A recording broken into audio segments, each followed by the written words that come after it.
Next on Worcester News Tonight, a Worcester business owner facing federal charges. How prosecutors say he illegally paid for property. Plus, Becker College hosts Immigrant Artisans tonight. More on the event tonight.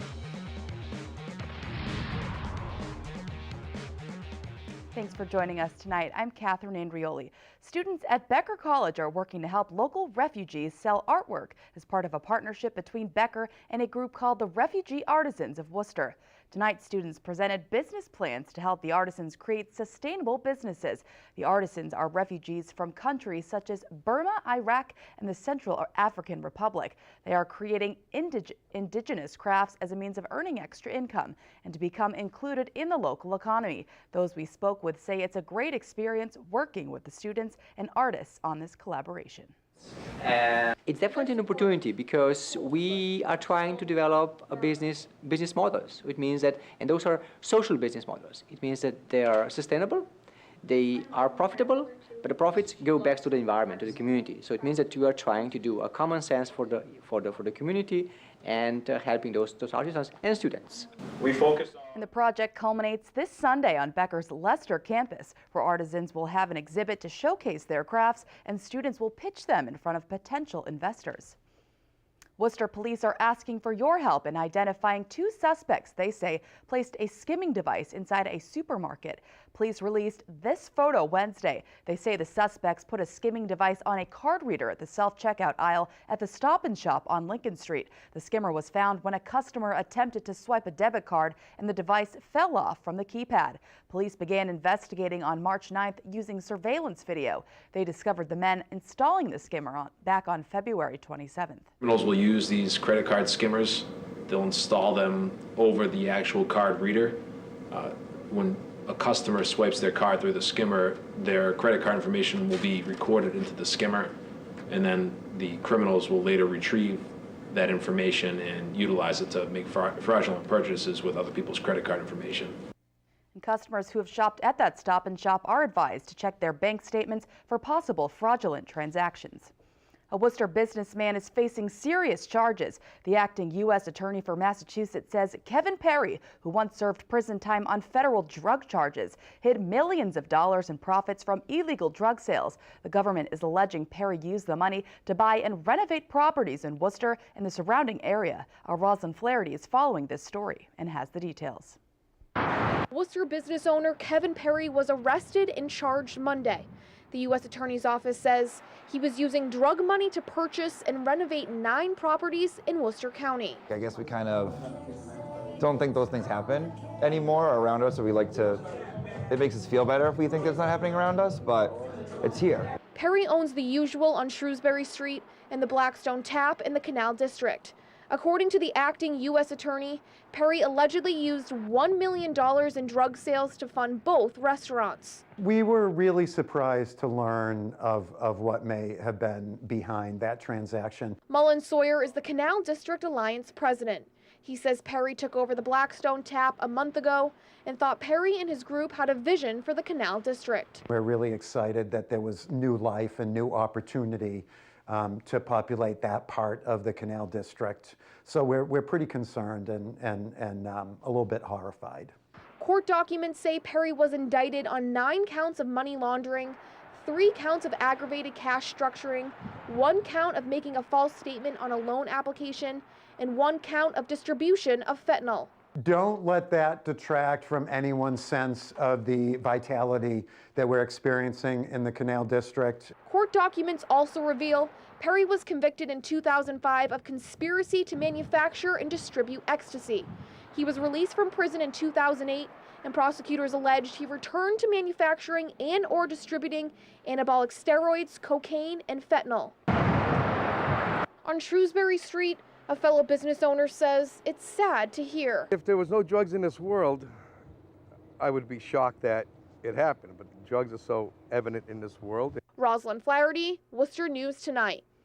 The MBTA is halting services on the Worcester-Framingham line for several weekends in the coming year. The Telegram is reporting the MBTA will suspend weekend services on several dates. The announcement was made on a Friday in a letter to legislators detailing 2 projects requiring weekend suspension in 2017 and 2018 to install a federally mandated positive train control safety system and the Green Line extension project.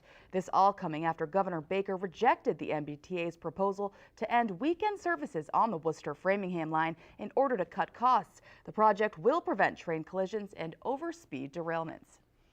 And Worcester police arrest a 44-year-old man they say committed a robbery at the Midway fashion store on Tuesday. Police say Tyrone Singleton grabbed money from the counter and ran off. The woman chased the man, and police say they then got into a physical altercation.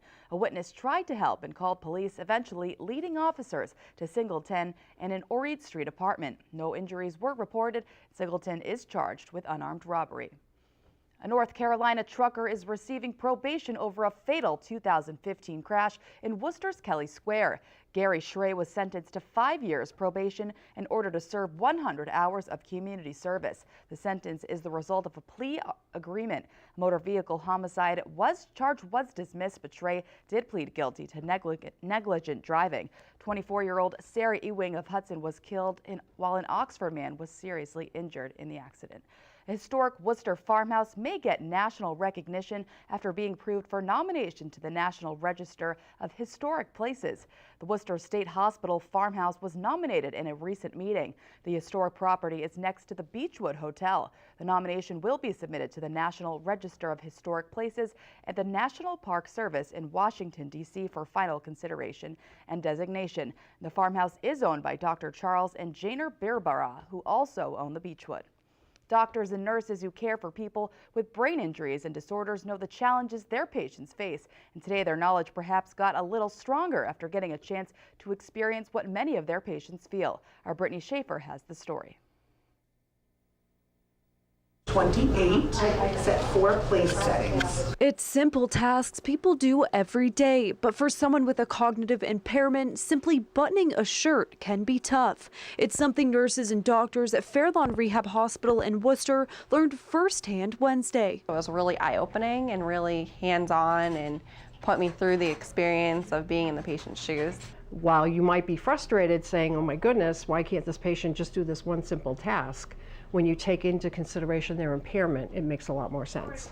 Caregivers wore headphones with noises playing as a distraction, glasses made to replicate macular degeneration, and thick gloves to mimic arthritis. It's a very fine hole through the glasses, so you're only focused right what's in front of you, and you're doing a full body turn trying to figure out where everything is. Oftentimes, folks with cognitive impairments are easily distracted.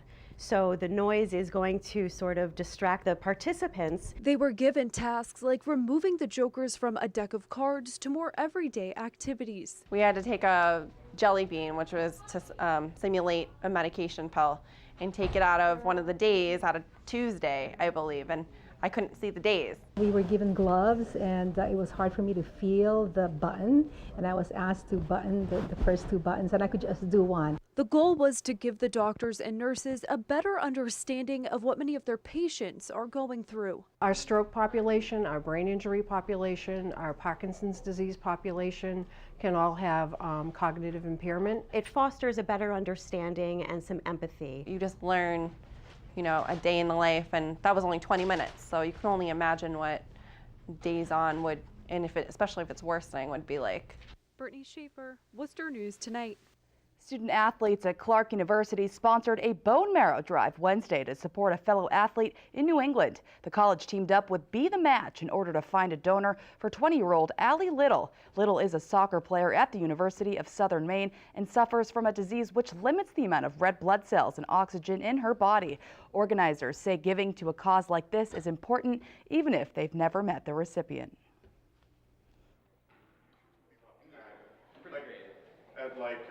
I think for them to come down, even though she's a complete stranger, it makes them feel good inside to be helping. It's someone that could be them or their friend or their brother or their sister. I think it just really speaks to the dedication of the student athletes and the Clark community that they're willing to put this on and reach out to potentially be a match for and donate bone marrow to someone that you don't even know. And Clark says they've had over 100 potential donors sign up through